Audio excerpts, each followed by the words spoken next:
ఏది అయినా ట్రై చెయ్యి ఆచి చికెన్ మసాలా. ఆచి చికెన్ మసాలా. నేను చచ్చిపోతాను నాన్న. ఏమైందమ్మా? ఏంటి కాళ్ళు చేతులు విరగొట్టి కాదు వాళ్ళని ఖండ ఖండాలుగా కోసి అల్లుడు చంపుకుంటే చెడేది మన బిడ్డే. కాస్త నిదానించండి, తొందరపడకండి. అల్లుడు అని చచ్చిన నిజాలు అబద్ధాలు కావు. నేను కళ్ళారా చూశాను. అల్లుడు, మేము మామగారు దేవుళ్ళు అంటారు. ఆయన మనసును ఒప్పించక ఆయన బాధపడితే ఈ భూమి మీద వర్షాలు కూడా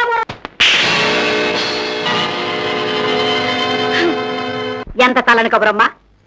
ఈ మాట మీ నాన్న వింటే ఎంత పొంగిపోతారు. అయినా ఇలాంటి శుభార్త అత్తగారు ఆడబడుతూ చెప్పాలి, ముద్దు ముచ్చట వాళ్ళు జరపాలి. అమెరికాలోని ఆడంబరమే గాని నీకు మీ నాన్నకి గొడవలే పట్టవాయి. కర్మ లేడీ డాక్టర్ చెప్పిందాక మనకి నగతే తెలియలేదు. అదిగో కారు వచ్చింది, మీ నాన్న వచ్చినట్టున్నారు. లేలే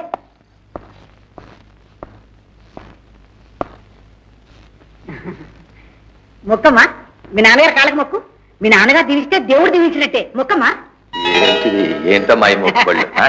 ఏమిటేమిటండి మీరు తాతయ్య కాబోతున్నారు. ఎంత గొప్ప వస్తమ్మా. సెక్రటరీ పేపర్లు వేయించు, మీటింగ్లు ఎట్టించు, భజంత్రీలు కొట్టించు, పందిరీలు వేయించు, దద్దులు వెళ్ళిపోవాలి. సరే, అమెరికాలో అంటూ పెళ్లి అయితే గుట్టు తప్పుడు అక్కడ చేశారు. ఇది అలా చేయడానికి వీలు లేదు. ఆకాశం అంత పందిరేసి, భూదేవంత అరిగేసి, ముత్యాల ముగ్గులేసి అతి ఘనంగా చెయ్యాలి. చూడగలన్నా. సర్లే అమ్మమ్మ గారు. అలాగే లేదు తాతయ్య గారు. చెప్పు చిట్టి తల్లి, నీకేమేమి నగలు కావాలి, ఎన్ని చీరలు కావాలి, ఎన్ని కార్లు కావాలి చెప్పు. అమ్మడు, నేను చచ్చిపోతాను నాన్న. తల్లి ఏమైందమ్మా? ఏం జరిగింది? ఆయన నన్ను వదిలేశారు నాన్న. వదిలేశాడా? నిన్ను వదిలేశాడా? అమ్మయ్యో నా తల్లి, ఎందుకమ్మా? నువ్వేం తప్పు చేసావాడమ్మా? చెప్పమ్మా, వాడు ఎందుకు ఎంత పని చేశాడో చెప్పు. చెప్పమ్మా. ఆయనకి నేను ద్రోహం చేశానట. వాడిని చెప్పు తీసు కొడతాను. నా కడుపులో ఉన్న బిడ్డ తనది కాదట. నన్ను గంగలో దొక్కి చచ్చిపోమన్నారు. దేవుడు సాక్షి, నేనే పాపం ఎరగను. అంత మాట పడ్డాక చచ్చిపోదాం అనుకున్నాను. కానీ నా కడుపులో ఉన్న బిడ్డ కోసం బ్రతుకున్నాను. ఎంత పని చేశాడు? వాడి కాళ్ళు చేతులు విరగొట్టి కాదు వాడిని ఖండ ఖండాలుగా కోసి కాకులకి గద్దరికి ఎగరేస్తాడు. ఏమండి ఏమిటా మాటలు? అల్లుడు చంపుకుంటే చెడేది మన బిడ్డే. కడుపు చెంపుకుంటే కాలమే పడుతుంది. కాస్త నిదానించండి, తొందరపడకండి. పోనీ మనం వెళ్ళి అల్లుడు గారిని. ఏడి ఎక్కడ చచ్చాడయ్యా వాడు? రాజాగారి తోట బంగ్లాలో దిగారట. ఇక్కడికి రారట. ఈ లెటర్ పంపించారు. నువ్వు వెళ్ళి వాడికి ఏమైనా డబ్బు కావాలి అడగవయ్యా. ఎన్ని లక్షలు కావాల్సిన గుమ్మరిస్తాను, నాకున్నదంతా ఇచ్చేస్తానని చెప్పు. అసలు నేను బతికైతే నా బిడ్డ కోసం అని చెప్పవయ్యా వాడికి. ఆయనకెందుకు నాన్న డబ్బు బోలెడంతుంది. అసలు అతనికి అనుమానం ఎందుకు వచ్చిందమ్మా నీ మీద? ఆ ఢిల్లీలో నువ్వు ఎవరు నిరుగుతావని? కృష్ణ. ఇష్టిగాడా? ఆడెందుకు వచ్చాడు? చూడ్డానికి 4-5 సార్లు వచ్చాడు. వస్తే ఆయన కోపం వచ్చింది. చుట్టాల అబ్బాయి చూడ్డానికి వస్తే కోపం ఎందుకు? 2 సార్లు ఫోన్ చేశాడు. చేస్తే ఒకసారి ఫోన్ ఆయనే తీశాడు. తీస్తే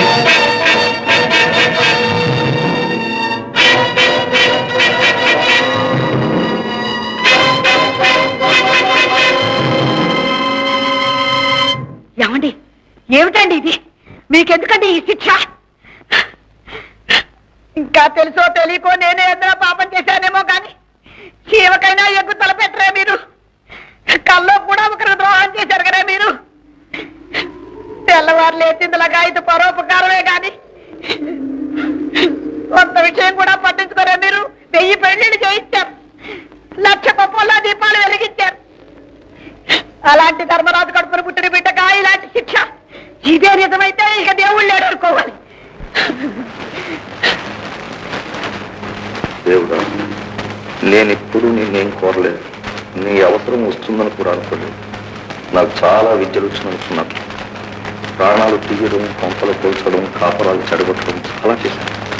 కానీ ప్రాణం పొయ్యడం, కాపురం నిలబెట్టడం ఒక్కటే చేసి పెట్టు. నా బిడ్డ కాపురం దారికి పెట్టు. నీకు తీరిక లేకపోతే సాయం చేసేవాడిని చూపెట్టు.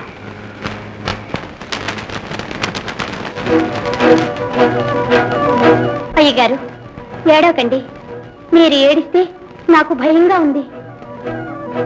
ఏడిపించడమే కానీ ఏడవడం నాకు చేత కాదురా. ఇవాళ నేర్చుకోవలసి వచ్చింది. ఆ కిష్టయ్య గారంటే అమ్మాయి గారికి కోపం కదా. ఆ సంగతి కిష్టయ్య గారి చేత చెప్పిస్తే? అవునరా, నేను నిజంగా దేవుడే పంపించాడా? హలో హలో, ఎవరండి? అలాగేనండి, చెప్తానండి. సరే అండి, నా పేరు శాంతండి. ఏమిటమ్మా అది? ఎవరో ఫోన్ చేశారు. మీ తోట బంగ్లాలో మీ నాన్నగారు ఉన్నారంట. మరేమో మిమ్మల్ని చొప్పున చాలా అర్జెంట్ గా రమ్మన్నారు. ఎవరు చెప్పారమ్మా? ఎవరో పూజారి గారు. ఆయన పేరు అదేం పేరు చాలా అర్జెంట్ చెప్పారు.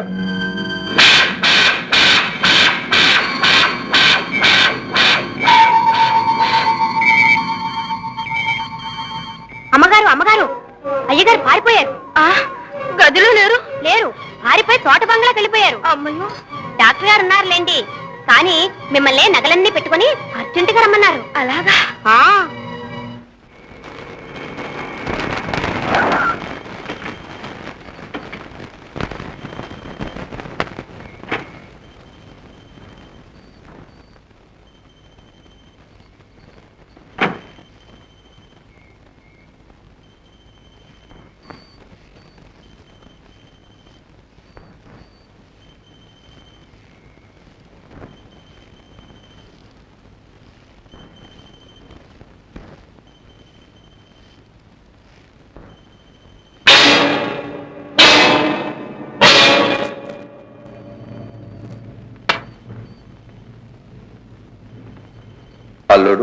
అల్లుడు గారు, తమకి ధర్మం కాదు. నీ కూతురు తిరిగిపోతేనా దాన్ని ఏలుకోవాలి, అదే నా ధర్మం. రామ అంత మాట అనకండి. నా బిడ్డ దేవత, అన్నం పుణ్యం వరకు అమాయకురాలు. ఆ సంగతి నీ ఇంటల్లుడికి చెప్పి వారికే తగిలించు. అల్లుడు, ఎంగిలికుడు నాకొద్దు. నీకు దండ పెడతాను, ఆ మాట అనొద్దు. ఆ కిష్టిగాడు నే పెంచినోడు, నా ఇంట్లో తిరిగాడు సనువు అంతే. అమ్మాయి ఆడు అన్నా చెల్లెలు వరుస అవుతారు. అల్లుడు, అమ్మడు ఇట్రా. ఈ వరుసల కథలు చాలా విన్నాం.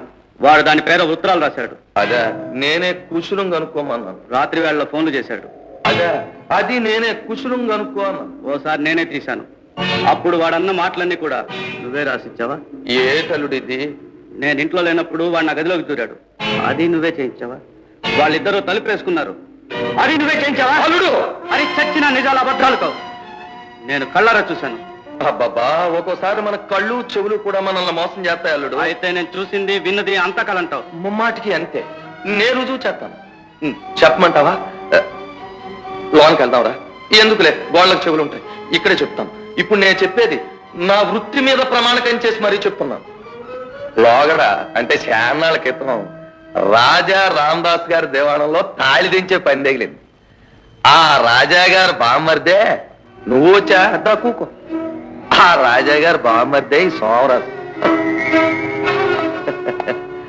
ఊరికే పాకులాడుతుంటే పాపం హెల్ప్ సాయం చేసి పెట్టాను. నువ్వు అన్నట్టు లవ్ లెటర్స్ లో రాయించాను. ఒరే కిష్టిగా వెళ్ళరా. కరెక్టేనా? టెలిఫోన్లు చేయించాను. ఎరా అల్లుడు, మేము మామగారు దేవుళ్ళు అంటారు. ఆయన మనసు నొప్పించక ఆయన బాధపడితే ఈ భూమి మీద వర్షాలు కూడా పడవు. నువ్వు ఉండే ఆడి గదిలో ఉండగానే లేడు అన్నట్టుగా టెలిఫోన్ లో మతలబుగా మాట్లాడించాను. నీ కూతురి గదిలో వీడిని కళ్ళారా చూశానంటే ఆడు అలాగే చూశాడు. అప్పుడు ఎవడున్నాడు డ్యూటీలోను? ఈడే మన కిష్టిగాడే. ఈడు ఆడి గదిలో దూరి ఏమో సెక్రటరీ నాన్ సెన్స్, నేను నమ్మను. ఒట్టలుడు దానికి మతలబు ఉంది. ఏమో జోగినాథం, ఈడో పిచ్చి మాలోకంలేండి. ఈడు ద్వారా ఈయన సందకాడే లోనకి పంపించాను. ఆవిడ భోంచేసి గదిలోకి వచ్చి గడేసు పడుకుంది. అప్పుడు మొగుడు వచ్చి తలుపు కొడితే ఆ అమ్మాయి ఏమైంది? ఆ పిల్ల ఖర్చు అయిపోయి ఉంటది. ఇంతకీ నేను చెప్పొచ్చేది ఏంటంటే, మనం కంటితో చూసిందంతా నిజం కాదనడానికి ఇదో శాంపిల్. ఇప్పుడు మా కిష్టిగాడు మా అమ్మాయి గదిలోకి వెళ్ళినా సనువు కొద్దీ వెళ్ళుంటాడు. ఆయన చేత నువ్వేమి మనసు పాడు చేసుకోకుండా నీ కూతురు నేలుకోవాలి. ఆ గది మా బాబే. ఇంతకు నువ్వు వెళ్ళగొట్టించిన అమ్మాయి ఎవరో తెలుసా? మనకు తెలు. ఏదో పెద్దింటి కోడలు సీటు దింపాల, అది మా కాంట్రాక్ట్. ఆ అమ్మాయి నా చెల్లెలు, నా కోడలు.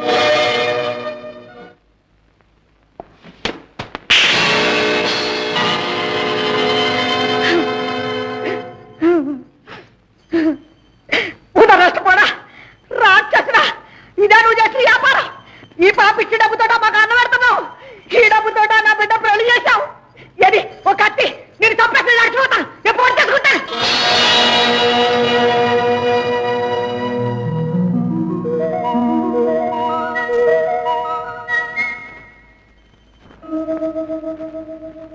ఏమైనా శ్రీధరం, ఇప్పుడు అర్థమైందిరా.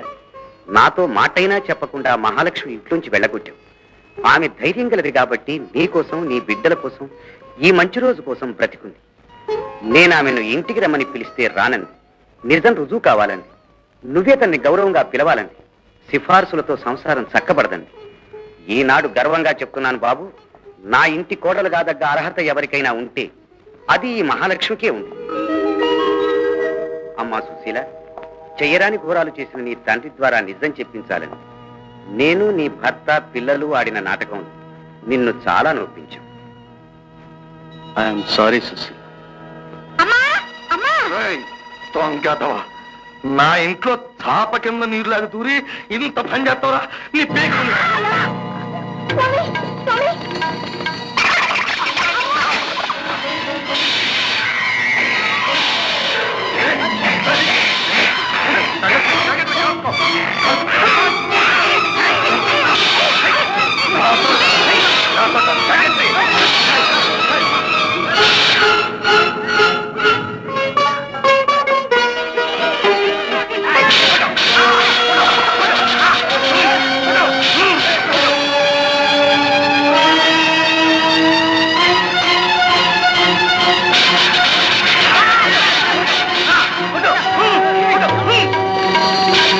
రాము, ఆయన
తెలుగు వన్